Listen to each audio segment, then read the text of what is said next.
네, 목요일에는 해외 축구 이야기 나누는 이건 김정용의 해축통신과 함께하고 있죠. 오늘은 많은 분들이 기대하는 토트넘의 방한을 기념해서 토트넘 특집으로 준비했습니다. 자, 지난 시즌을 되짚어보고 폭풍 영입으로 달라지는 토트넘의 다음 시즌도 살짝 예측을 해보도록 하겠습니다. 해축통신의 두 분, 이건 축구 전문 기자, 풋볼리스트의 김정용 기자와 인사 나누겠습니다. 어서 오십시오. 안녕하세요. 네. 이건입니다. 김정용입니다. 반갑습니다.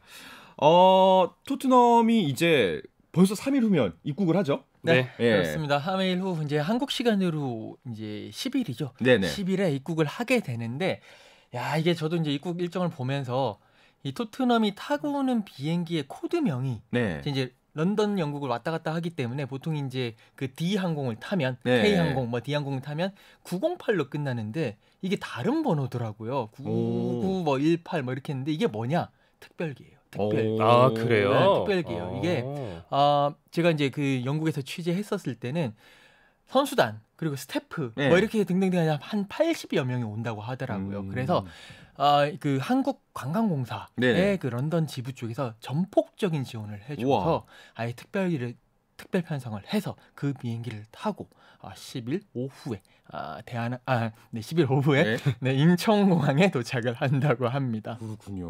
네. 그 이번에 오는 선수들 같은 경우에는 지난 시즌하고 선수 구성이 좀 많이 달라지잖아요. 네, 그렇죠. 사실 지난 시즌 이맘때, 그러니까 작년 7월 초를 생각해 보면 그때는 선수 구성이 제대로 안 됐을 뿐 아니라 누누 산투 감독을 선임하는 과정도 엄청 오래 걸려가지고 겨우 선임한 직후예요. 그때는 정말 혼란기였거든요. 7월 초라는 게. 근데 올해 7월 초는 이미 팀이 굉장히 안정적인 상태에서 추가 선수들을 한 명 한 명씩 모으고 있는 굉장히 희망적인 분위기의 상국을 오게 되고요. 이미 주전급 선수라고 할 수 있는 페리시치, 비수마, 히샤를리송 등이 영입된 상태고 아마 한국 입국 전에 현재 얘기가 많이 나오고 있는 랑글레 선수까지 합류해서 한국을 같이 올 것으로 전망되고 있기 때문에 정말 강해진 그런 토트넘이 한국을 오지 않을까 기대하고 있습니다. 그렇군요. 그 지난 시즌의 토트넘이 어땠는지 짚어보면은 이제 앞으로 이제 변화된 토트넘이 어떻게 나아갈 것이다라는 걸 좀 더 잘 알 수 있을 것 같습니다. 그 현지에서 이제 이건 기자는 토트넘을 쭉 지켜보셨잖아요. 그 2022 시즌 토트넘은 어땠나요? 한마디로 말씀을 드리면 다사다난 그러나 해피엔딩으로 이렇게 정리를 할 수 있을 것 같은데 쉽게 말해서 반전의 거듭한 시즌이 아니었나. 결국에는 해피엔딩으로 자신들이 바라는 바를 이뤄냈다라고 말씀드릴 수 있습니다. 김정용 기자는 어떻게 보세요?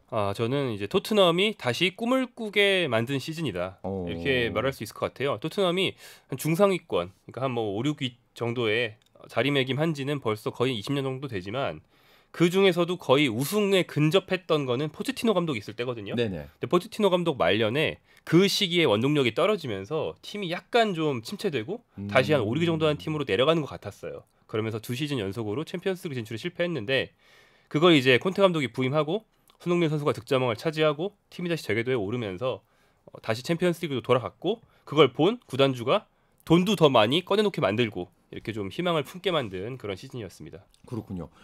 김정희 기자 방금 얘기하긴 했지만 그 지난 시즌 같은 경우에는 감독 선임 과정부터 좀 쉽지 않았잖아요. 그렇죠. 아까 전에 김종영 기자가 작년 7월 정도에는 팀이 완전히 거의 망가지는 듯한 분위기였다.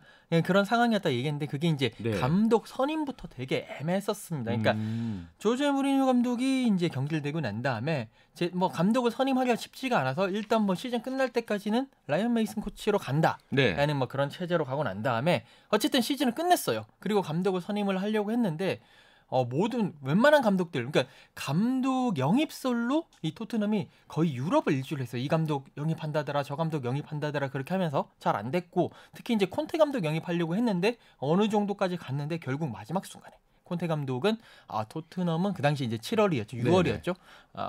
토트넘은 야망이 없다. 내가 이만큼 선수 데리고 와달라고 했는데 그거 안 한다고 하더라. 그러면서 이렇게 딱 퇴짜를 놓았고요. 그 이후에 에디 하우 감독, 가스페리니, 클린스만, 마르티네스, 포체티노 감독 다시 복귀솔, 나겔스만, 한지 플릭 등등등 정말 대단한 감독들, 가투소 감독 이렇게 해가지고 모든 감독들 제안했다가 퇴짜 맞고 이러면서 결국에는 7월 1일에 누누 산투 감독을 정말 어렵게 이렇게 선임을 하는 그런 과정이었습니다. 근데 그 누누 감독에 대해서는 그 당시에도 좀 반신반의하는 분위기가 있었잖아요. 네, 그러니까 당시만 해도 실제로도 누누 감독이 최선이 아니고 차선의 차차선이었고 네. 그걸 다들 알고 있었어요. 팬들도 알고 여론도 알고 언론도 알고 그래서 뭐 확신을 갖고 그를 이제 신뢰하면서 지켜볼 수가 없었는데 그런 이유가 이 감독이 바로 전 팀이 울버햄턴 원더러스였는데 거기서 나쁜 감독은 아니지만 그렇다고 그 지도력을 토대로 상위권 팀으로 도약할 수는 없는 그런 정도 역량이었거든요.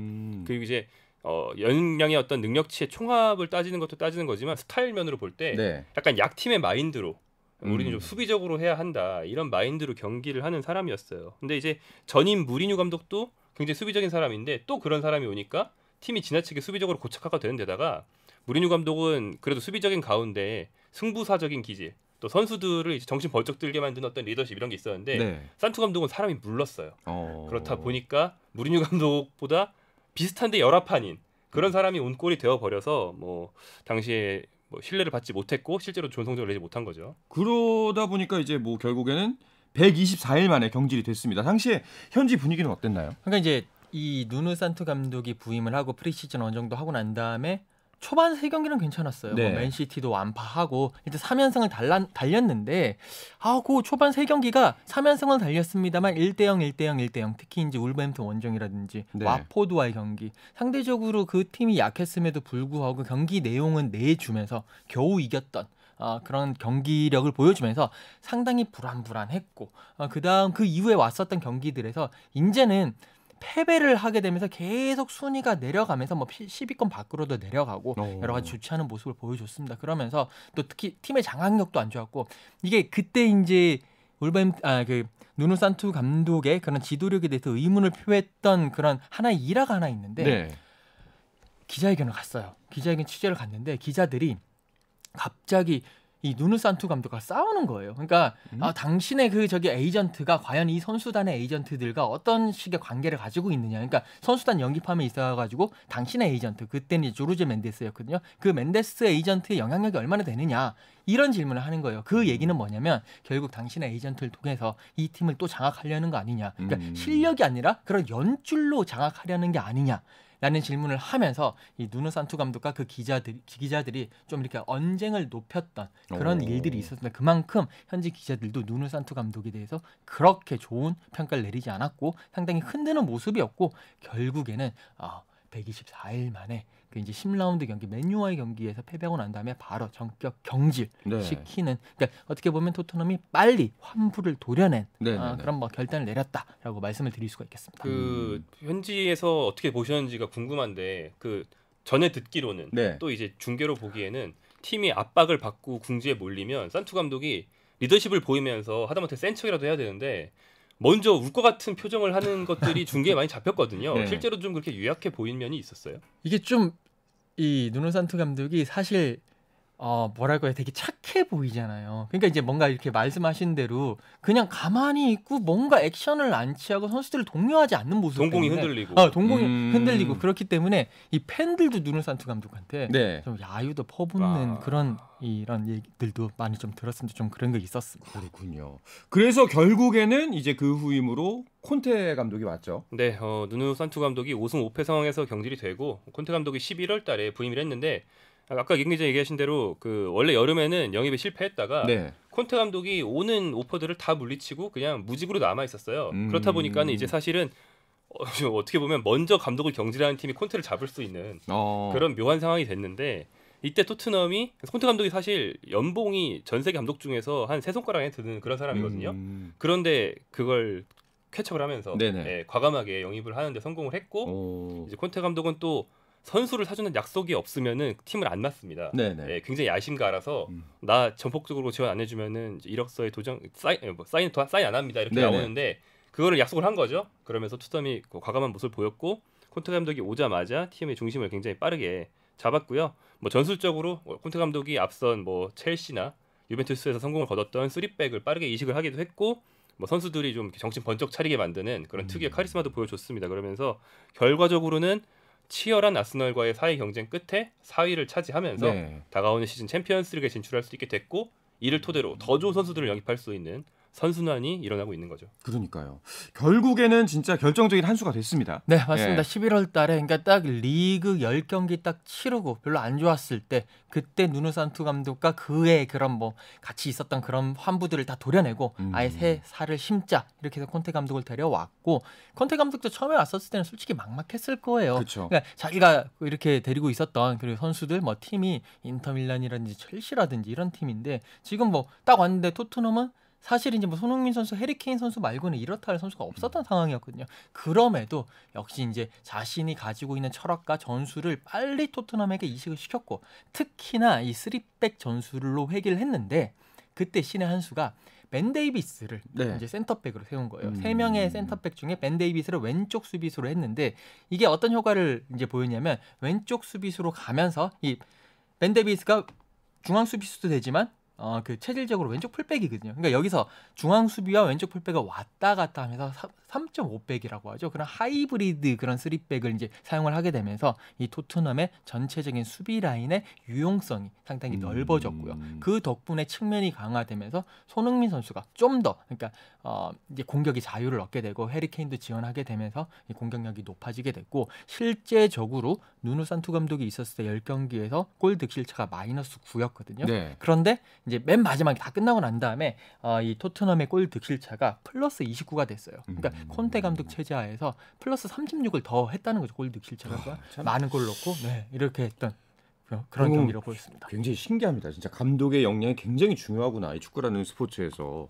그 김정용 기자 같은 경우에는 그 콘테 감독 부임 후에 가장 큰 변화 어디에 있다고 보세요? 뭐 전술적인 변화는 이건 기자 잘 얘기해 주셨고 예. 콘테 감독은 어느 팀에 가든지 전술을 기본적으로 한 가지 효과적인 전술을 빨리 만든 다음에 그걸 정하면 잘 안 바꿔요. 그러니까 매 경기 상대의 뒤통수를 치는 그런 전략가는 아닙니다. 근데 대신에 그 한 가지 전술이 매 경기 그리고 매 경기의 모든 90분 내내 정신 바짝 차리고 완벽하게 수행하도록 그 쪼는 능력이 정말 좋고요.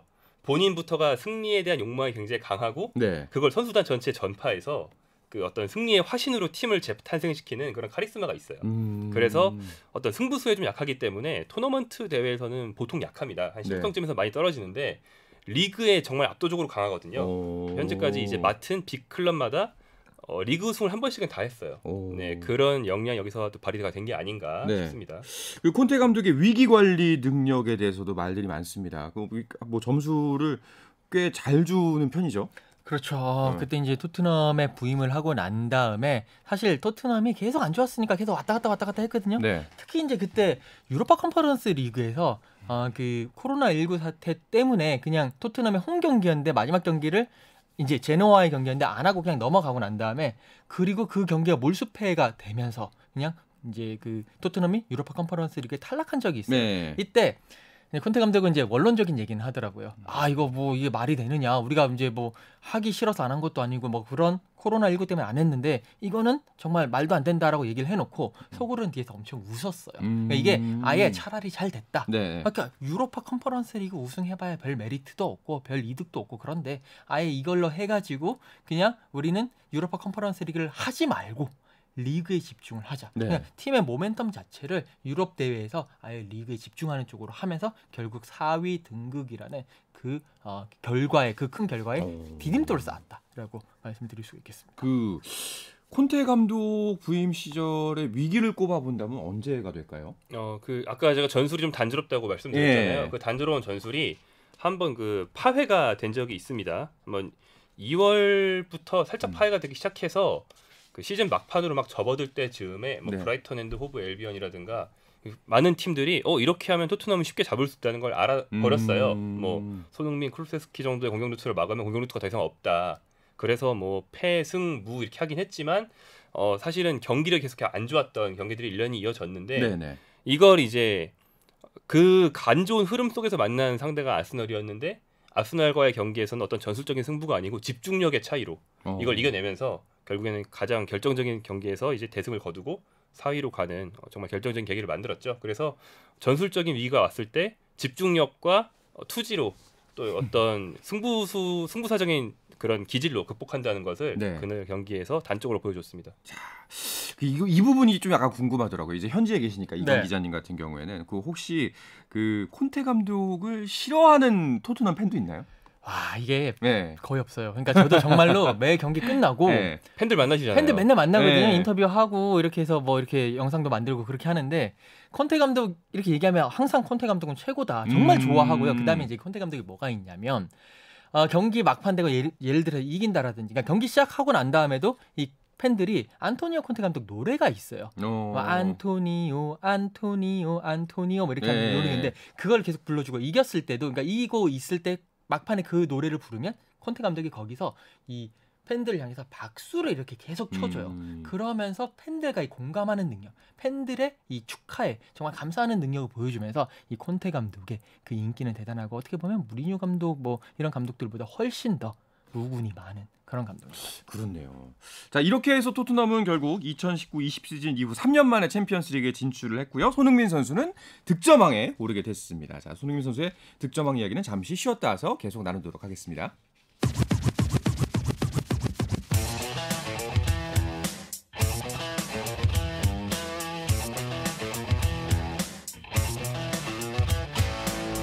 짜릿함이 살아있는 시간 한상원의 스포츠. 네, 토트넘 방한 기념 토트넘 특집으로 함께하고 있는 이건 김정용의 해축통신 풋볼리스트의 김정용 기자 그리고 이건 축구 전문 기자와 함께하고 있습니다. 자, 그 손흥민 선수의 프리미어리그 득점왕 사실 이제 그 매번 그 이야기를 나눴었는데 지금도 좀 안 믿겨요. 네, 좀 비현실적인 일이죠. 이런 일을 축구 팬들이 살아생전에 볼 수 있을 거라고 아무도 생각 안 했을 거예요. 그러니까 사람들이 이런 말은 해요. 내가 죽기 전에 한국의 월드컵 우승을 보고 싶다 이런 말을 하는 사람이 있거든요. 근데 제 주위에 내가 살아있는 동안 한국인이 프리미어리그 득점하는 거 보고 싶다고 말하는 사람도 한 명도 못 봤어요. 그러니까요. 상상도 해본 적이 없는 거예요. 애초에 네. 그런 일이 있을 줄 아예 몰랐는데 생겨버렸고 뭐 23골로 모하메드 살라 선수와 공동 득점왕을 차지했고요. 빅리그 득점왕을 한 아시아 선수는 최초입니다. 그러니까 빅리그가 아닌 뭐 네덜란드나 뭐 이런 우크라이나 리그 같은 데서는 득점왕을 했던 아시아 선수가 있지만 빅리그는 최초고 사실 득점왕 등급 전까지는 손흥민 선수가 이 아시아에서 역대 몇 번째 선수냐에 대해서 뭐 많은 얘기를 할 수 있었어요. 하지만 지금은 뭐 한국인인 손차박 이 세 명이 한국이 아니고 아시아 역사상 3대 천왕이다. 이렇게 말을 하는데 그 다른 나라의 그 누구도 이 일을 제기할 수 없을 정도로 확실해졌습니다. 득점왕 하든가. 네, 그렇게 되는 거죠. 그 현장에서 진짜 그거를 접하셨을 때 이건 기자는 진짜 남달랐을 것 같아요. 그게 이제 5월 23일이었는데 노리치 시티 원정 경기가 마지막 경기였잖아요. 근데 사실 이제 경기 전에는 모하메드 살라 선수보다 이제 한 골인가 이렇게 한 골 이제 뒤쳐져 있던 상황이었고 또 손흥민 선수가 항상 리그 최종전에 골을 못 넣었어요. 매번 그랬나요? 네, 그래가지고 하겠나 못하겠나 항상 좀 의구심이 있었거든요. 근데 이제 가면서 그래도 해야 되는데 근데 또 하면 저는 일이 많아지지만 또 팬들은 좋아할 텐데 이런 식으로 하면서 갔는데 그때 정말 그 그림 같은 두 골을 넣으면서 정말 보면서 속으로 정말 울었습니다. 네, 정말 그 정도로 좋았습니다. 지금 생각해도 진짜 이게 가능한 일인가 싶기도 한데 그 손흥민 선수 골 이야기가 나온 김에 그 두 분이 생각하시는 손흥민 선수의 올 시즌 골을 선정한다면 어떤 게 있을까요? 저부터 먼저 말씀을 드리자면 아마 김정용 기자도 비슷한 생각일 텐데 노리치 시티전 마지막 골 23번째 볼 잡아가지고 뒤로 나온 걸 볼 잡아가지고 제치고 손흥민 선수 가마차기 존 오른발 가마차기 그 골이 올 시즌의 골이라고 저는 감히 말씀을 드리겠습니다. 이건 기자 겹칠까 봐 선수를 치셨는데 제가 다행히 하나를 더 준비해 왔습니다. 저는 레스터 시티를 상대로 토트넘이 3대1로 이길 때 손흥민 선수가 2골 1도움을 했는데 그 중에 이제 그날 경기의 두 번째 골이자 손흥민의 시즌 19호 골이 된 골이 있어요. 이게 손흥민의 전형적인 골 중에 하나인데 그 패스를 받아서 왼발 가마차기로 넣는 그런 아주 멋진 골이었거든요. 사실 손흥민 선수가 전 제일 큰 특징이 이거라고 생각을 하는데 오른발 가마차기와 왼발 가마차기가 둘 다 된다. 그러니까 오른발 가마차기의 달인들은 정말 많아요. 델 피에로 존, 무슨 존 이런 말이 다 붙고 그렇죠. 왼발 가마차기의 달인도 있어요. 메시도 메시 존이 있다고 할 수도 있고 다 있는데 양쪽이 다 존인 선수는 손흥민 외에 정말 축구사적으로도 몇 명 없어요. 손흥민만의 정말 굉장히 특이한 장점이고 그걸 잘 보여주는 게 이 오른발 왼발 가마차기가 번갈아 나온다는 점이라고 할 수 있겠습니다. 이렇게 해서 손흥민 선수 득점왕 그리고 챔피언스리그까지 진출을 했습니다. 근데 역시나 또 이번 시즌에도 부상 때문에 좀 힘든 시간을 보내기도 했어요, 사실. 그렇습니다. 그 이제 1월 달 초에 부상을 당했는데 1월 2일에 와포드전에 출전해가지고 이제 리그에서 뭐 도움하면서 이제 승리 이끌고 그다음에 1월 6일에 첼시와의 카라바오컵 4강 1차전 출전을 했어요. 네. 그러면서 뭐 별로 잘 못했는데 그때 이제 제가 현장에서 이제 지켜보면서 뭔가 손흥민 선수의 움직임이 조금 이상하다라는 느낌이 들었어요. 그러면서 계속 테이핑을 이제 그 햄스트링 쪽에 하고 있었는데 결국 아니나 다를까 그 다음 날 열렸던 그 기자회견에서 콘테 감독이 손흥민 선수 부상이다. 한 6경기, 7경기 못 나온다. 라고 얘기를 하더라고요. 그러면서 손흥민 선수가 1월 6일 날 경기하고 그다음에 한 1월을 통째로 날리면서 좀 못 나갔었죠. 그러면서 토트넘도 그 당시에 상당히 흔들리는 그런 모습을 보여줬습니다. 자, 이렇게 뭐 간단하게나마 이제 토트넘의 지난 시즌을 짚어봤는데 이제 앞으로 펼쳐질 날들을 좀 이야기해 보려고 합니다. 새로운 많은 변화가 있는데 그 다음 시즌 예상 라인업들 어떻게 펼쳐지고 있나요? 네, 토트넘이 정말 많은 영입을 굉장히 일찍 했어요. 이런 적이 없거든요, 이 팀이.